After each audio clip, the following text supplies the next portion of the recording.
Dalam diam, dunia sedang berubah.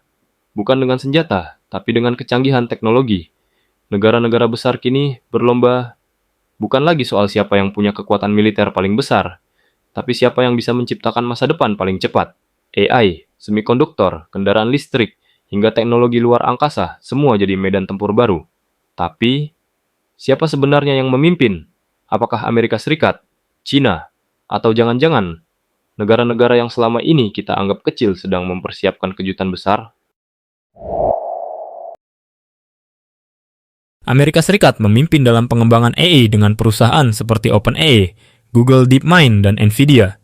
China membalas lewat Huawei, Baidu, dan rencana besar mereka untuk jadi pemimpin AI tahun 2030. Konflik memanas saat AES memberlakukan sanksi perdagangan terhadap teknologi chip dan AI untuk China. China membalas dengan investasi triliunan yuan untuk pengembangan chip lokal dan sistem operasi buatan dalam negeri. Persaingan antara Amerika Serikat dan China dalam bidang teknologi bukan sekadar perebutan pangsa pasar, melainkan juga perang pengaruh dan dominasi global. Di balik kemajuan pesat dalam kecerdasan buatan, 5G, semikonduktor, hingga komputasi kuantum, terdapat rivalitas geopolitik yang semakin memanas. Amerika berupaya mempertahankan hegemoninya melalui pembatasan ekspor teknologi canggih ke China dan menggalang aliansi teknologi dengan negara-negara sekutu seperti Jepang, Korea Selatan, dan Eropa.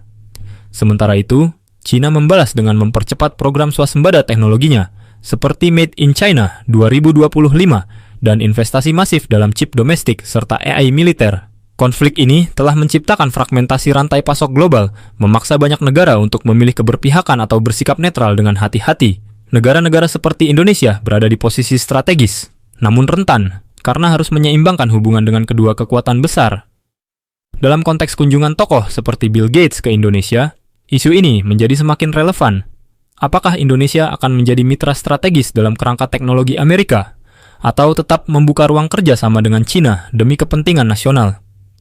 Perang teknologi ini bukan hanya soal inovasi, tapi juga tentang siapa yang akan menulis ulang aturan main dunia di abad ke-21. Negara-negara kuda hitam muncul seperti India, sukses besar dengan program digital India, dan misi luar angkasa seperti Chandrayaan-3. Vietnam dan Malaysia mulai dikenal sebagai pusat produksi semikonduktor alternatif dari China.